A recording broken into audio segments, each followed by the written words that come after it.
It's official. It's happening. The God Valley incident is here, and when maybe one of the most awaited crossovers in One Piece history is about to take place. But of course, the nature of this crossover includes a mountain of different characters from many different factions, including some characters you may have forgotten about or you may not even have realized. So let's properly review every single individual faction, event, and every single thing you need to know before heading into the mini arc. That is God Valley. On the cover, Yamato decides to head back to the flower capital. The business around the country concluded. Ulti and page 1 follow along, all of them eating apples, or Ringo, the namesake of the Ringo region, named after their real-life counterpart. In Aomori Tohoku, where apples are a local delicacy. I've tried a bunch of them, and believe me, I never knew there were so many different kinds of apple flavors. These apples also serve, however, as a strong symbolism for the change of Wano, as we saw Tama eating an apple as Luffy Federer, and without the people of Abisu were forced to eat the bad apples that are smile fruits. Next to them is Onimaru, who appears to be doing well at a strong 69 years, while behind them, we can see the castle of Ringo has seemingly been restored after its destruction. On a rainy night in Hachinosu, a turbulent incident took place. As we had anticipated, Shaky, the treasure of Hachosu, was stolen by the government. Don Marlin, a gang of West Blue, who had been guarding her, is killed in the dead of night. A crime scene you'd usually expect from a mobster like him. This explains why we hadn't heard much of him at present, because he died before even the God Valley incident could have even taken place. Eventually, the epithet of gang would be taken up by a young muscle man by the name of Capon Bash, who was only 3 years old at the time, though whether he and Marlin are actually connected or he simply took up the name is yet to be seen. And this panel makes it clear that the traitor was Uku received a large payment in exchange. This isn't really surprising, as he was one of our top candidates, mostly for 2 reasons we've mentioned. For one, he will end up becoming the Commodore of Hachinosu, taking the position after Jabek died, and maintaining it for decades until Teach would steal it back during the Rocky Port incident during the time skip. So he had the most to benefit from the rocks falling out in the end. And it seems he didn't even go to God Valley himself, as he later mentions, finding the source of this information to be quite shady and unreliable. Ironically enough, obviously trying to avoid getting involved, Nashik said, those who didn't want to follow stayed on the island. This explains why both he and Marlin were not present at God Valley, considering most of the crew went to and fell apart at God Valley. Aoku got to reap all the benefits by taking control of Barrett Island.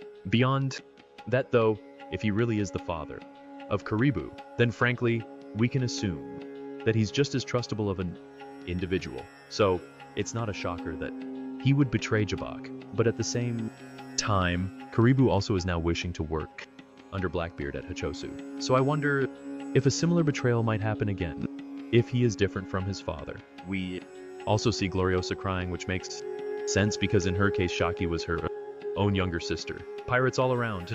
The world also becoming dejected to the point of causing an economic damage to the world as a result of the distress. Among them, we see of course Roger and really, but you might not realize that he is so angry that Roger is literally emanating Conqueror's hockey, as we see, indicated by the black lightning bolts and the body beady body sound effect of cracking thunder just above him. We hop a year forward to the incident itself, 30 years ago on God Valley. We see that Garling had in fact tricked and deceived his lover rather than taken her by force, as I had first wrongly assumed. But as others have pointed out, it's not that Garling ever seriously fell in love with her, but rather he liked toying and messing around with her like a hunter, toying with his prey, something that is pretty typical of the Gun Knights at this point, making her believe that he legitimately loved her, only to discard her life without the slightest regard.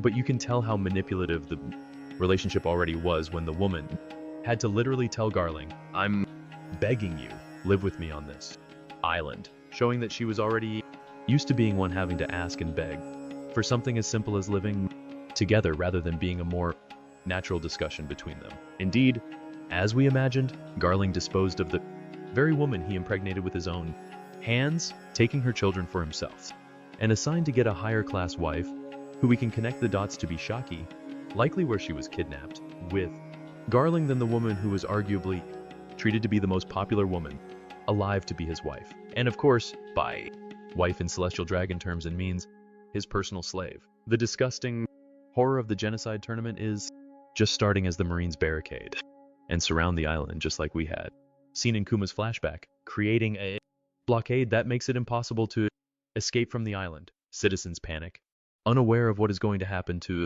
them, even fearing for the safety of their kids. The Marines are given orders to capture all citizens, and if anyone resists, they are shot with tranquilizer rounds, as the killing should be left up to the Celestial Dragons. Among the Marines, we see a lieutenant commander, someone clearly not very high ranking, as that is basically Helmappa's position. And we don't even know if this is a Marine HQ soldier, but even under him is a very humble new recruit by the name of Monkey D. Dragon. At this point, Dragon is only 17 years old, about the same age Luffy was when he became a pirate. He resembles a bit a younger Luffy, though, especially when in Gear 4th. As we were told, Dragon had briefly joined the Marines as he was likely convinced by his father to become one, just like he tried to make Luffy a Marine too. Dragon, however, quit soon after joining because he felt disillusioned with the cruelty of the government. Many of us assumed, given the timeline, that he likely was at God Valley as a result, and indeed this is the very moment his worldview was changed, and one of the biggest threats to the government began to rise, leading him to form the Freedom Fighters and later the Revolutionary Army. However, this also explains how Garp knew about God Valley when Kong mentioned it was so confidential, as he may have heard it from his own son. But it's also possible he might have heard it from someone else too. If you look at Dragon's arm, you can also spot what looks like a tattoo, rather than a bandana given the color on his arm, which looks exactly like the mark he would later get on his face. This makes sense, as we've never actually seen Dragon with short sleeves who is wearing that long cape. Next, we got to see a Marine prison ship, which unlike normal Marine ships is reinforced with a dark hole, as its purpose is to escort prisoners, or in this case slaves, to add to the genocide tournament. Among them, we see Genie, who, as we were told in the viewer cards, is a native of the Porco Kingdom, a country in the Grand Line, though likely not one affiliated by the government, since they tend to take slaves from those kinds of countries. But she also could have been a victim in some other circumstance, having been taken as a slave at age 4. As we see here, she calls Ivankov Aniki, or brother, but we still don't know for sure if the two are related by blood or simply became siblings as slaves by relying on each other. As we were told in God Valley, Genie is very talented at communications. Still, I wonder where she picked up, considering she's been a slave since age 4. But she used it to sneak into the communications room and send what seems like a Morse code signal to her informant, informing of what will be found at God Valley once the German starts in some days' time. Back at the slave room, which as we see is in very poor living conditions, the two reunite. And of course Ivankov is as lively as ever, snapping as he claims don't underestimate miracles, tying into his narrative of miracles as we see later in the story. As a result of these, we can hear the mines retaliating as the sound effect Gashon like a plays on screen, which sounds like the cracking of a whip being whipped for making noise, though thankfully they were not caught. Kuma looks from a distance, not yet being acquainted with Ivan. On another side of the seas, we see the informant visiting the Cypherpole Intelligence Bureau, what seems to be a location for managing risking information by the Cypherpole. We're told during any lobby that each of the 8 Cypher police departments have special bases at specific places in the world, with CP9 having their special headquarters at any lobby. This is likely one of those bases, though the lack of numbers seems to suggest this is more of a general base meant to manage information.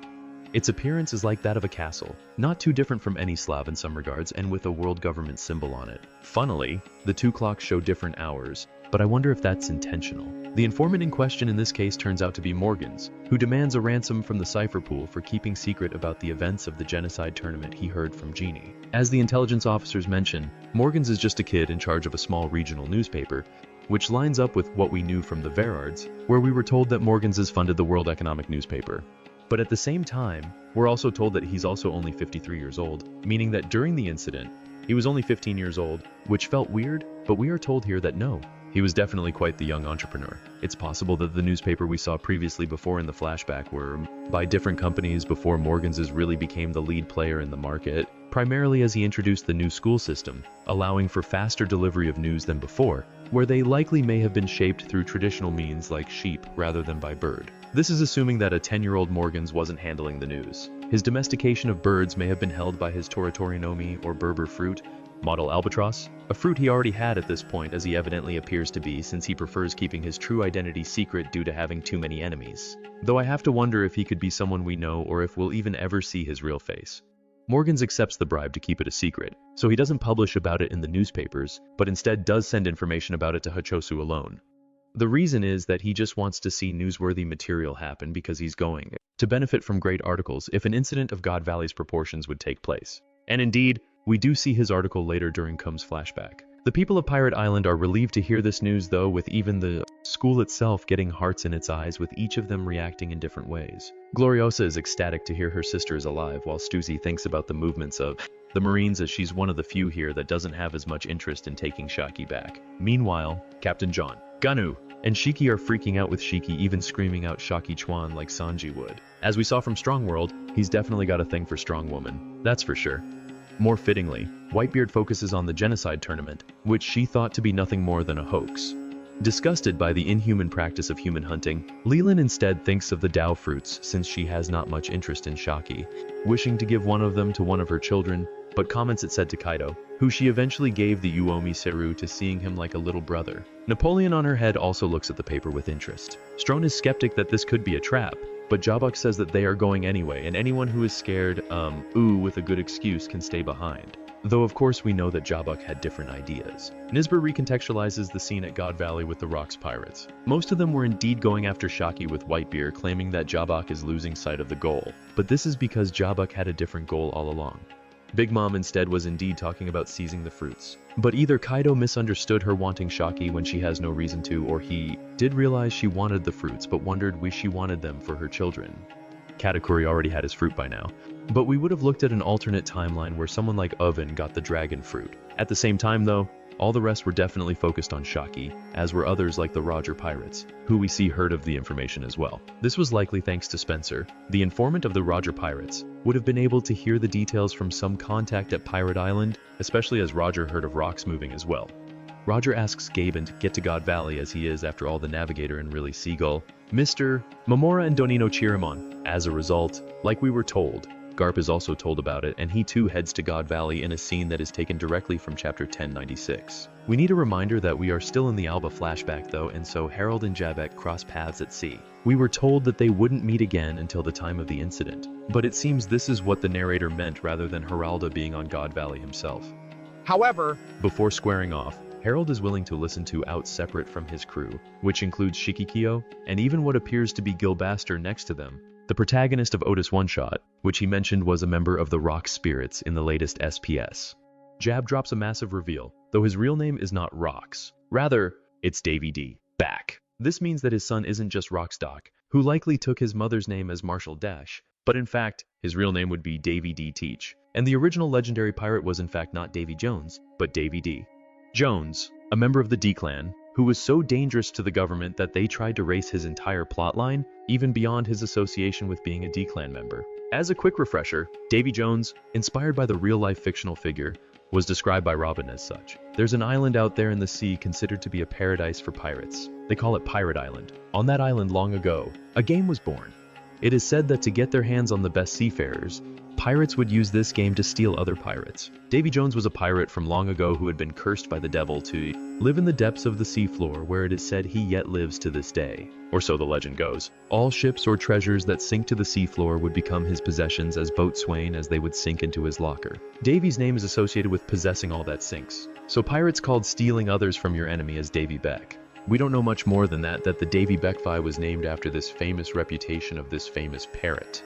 But Davy Jones himself was said to have been killed by the devil. We can assume most likely was Emu and cursed to leave on the seafloor, which might relate to the sinking of the world. And since Jabog did tell Emu that he was an adorer of Davy Jones, He clearly was teasing him in some form that he was going to come back and fulfill what the original Davy could not. But since Emu was not able to touch Jabak all this time despite trying to kill him, that basically meant nothing, but it did put a target on Jebek's family.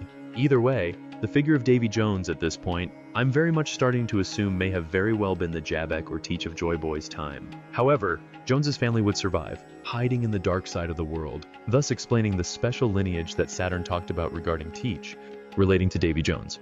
Indeed, Jabek would end up having his own kid, Davy D. Teach, but to protect him, he would send him and his mother to his own hometown, where other members of the Davy clan in hiding would help take care of them. That homeland, however, happens to be God Valley. That certainly explains a lot of things, but it shows that Jabak is simply using Shaki as an excuse, instead wishing to save his own wife and kid, but feels that a great fate has been set in motion, thus giving the title of the chapter Island of Fate. A fitting mention given how Teach would often speak of fate. Jabek asks Harold to help him one last time already, foreseeing that he might lose here, but Harold cannot bring himself to help him, something that if he had joined him would have changed the events of history forever. However, it seems that Harold can't bring himself to bring Jabek down either, so instead, he simulates an attack on his ship so that Jabek can get away, but he can save face against the government.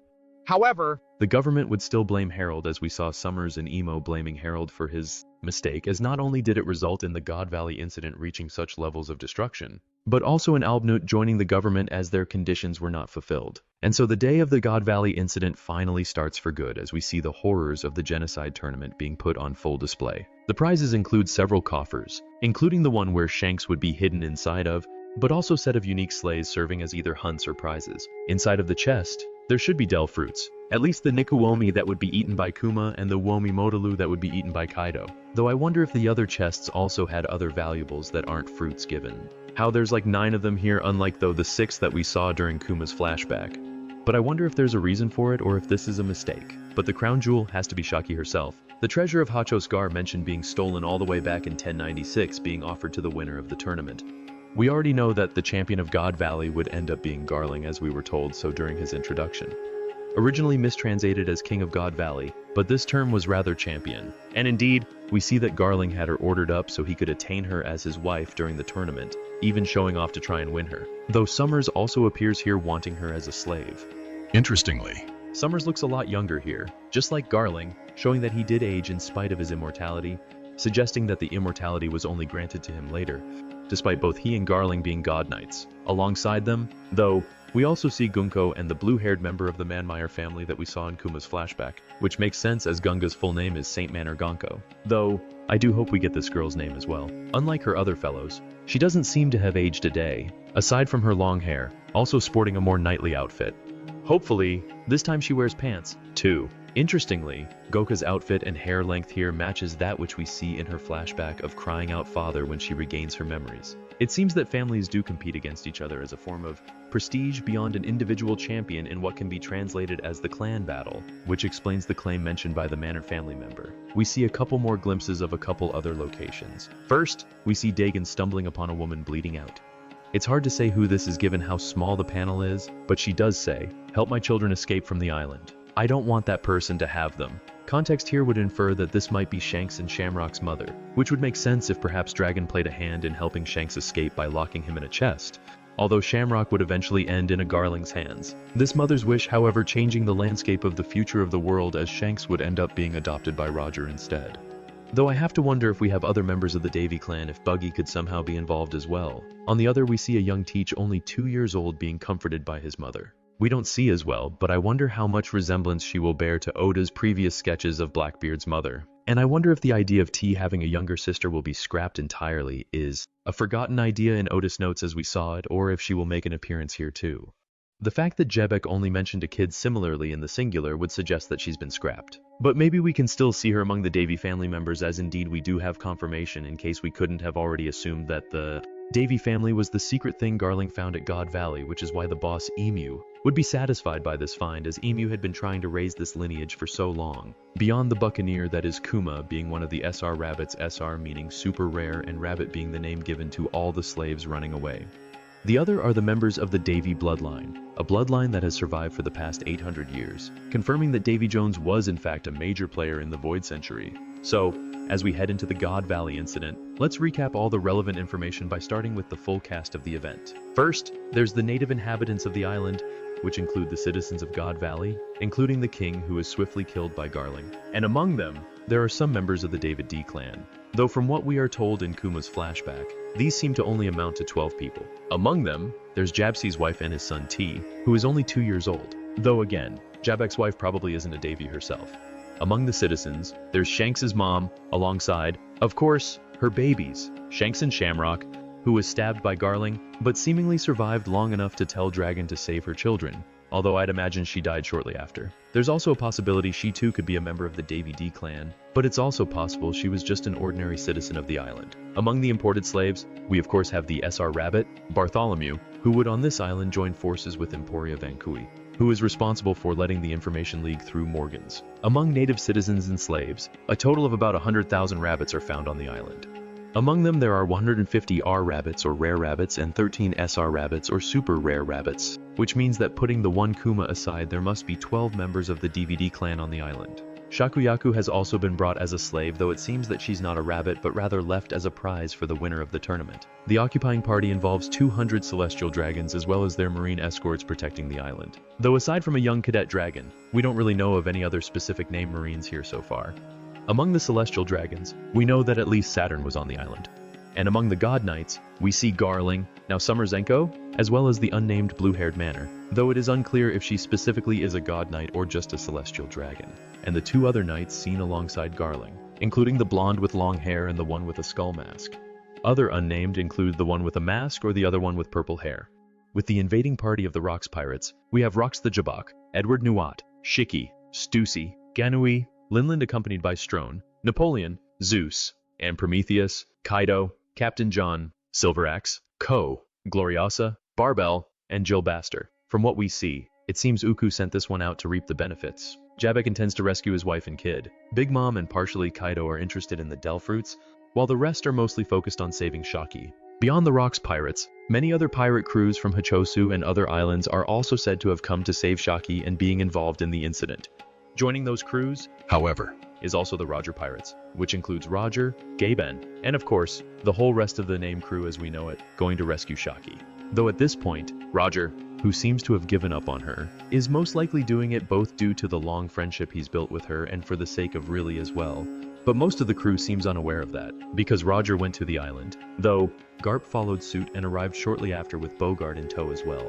What the news tells us of this event through the words of Morgans, who seemingly got a big breakthrough hit through this incident, is that Garb defeated the Rock Pirates at God Valley and so came to be known as the hero of the Marines.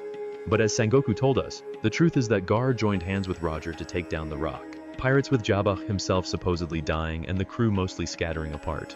However, in doing so, Garp unwillingly protected the Celestial Dragons, which Sunoku mentioned is a point that shamed him for a long time to come. Though we don't know the full details quite yet, among the survivors of the Rock Spirits, Nugat, Shiki, Stussy, Linlin, Stroizen, Kaido, and Goryosa survived and escaped. Though Lin gave Kaido the Wimodu, so she may have assisted in his escape that way. Among them though, Shabek, Captain John, Ganui, and Jelbastar would all die on the island, with the latter 3 being later stolen and turned into zombies by Gekaria. We don't know what the fates of Barbel and Kyo were, but many speculate they were zombies on Thriller Bark as well and may have died too. Kuma Ade the Niku Nikonomian was able to save himself, Ivankov, Genie, and another 500 slaves after a short encounter with Saturn, but it's likely the remaining 500 slaves in God Valley may have likely ultimately perished as well, unless they were saved somehow. Teach must also have survived among them, though we don't know yet how he did so, or with who, considering he was only 2 years old. There likely were some Celestial Dragon casualties, but all the named ones we know of did survive, and Garling took Shamrock with him, though Shanks instead ended up inside a treasure chest that Roger would steal instead, likely after Dragon's interference. It's maybe even possible that the chest that Dragon put Shanks inside of may have even contained his fruit. And while we don't know, I'd personally assume that it would be the Roger Pirates ultimately who would rescue Shaki and help her escape, with in particular probably ending up saving her. Ultimately, the island of God Valley would allegedly vanish without a trace, leaving others to wonder if it was destroyed, evaporated, turning to Thriller Bark, or whatever other thing that may have happened to it. The Rocks pirates would eventually go on to form their own crews with Whitebeard and Shiki leading the next era under Roger and later Whitebeard. Kaido and Big Mom the following era during the Great Pirate Era, and even later the figures of Shanks, Teach, and Buggy if he somehow still has any connection with this incident or the Davy clan. The secrets of God Valley, however, were lost to the currents of history. But hopefully we can now shed some more light on them as we got to experience the moment when destiny was set in motion.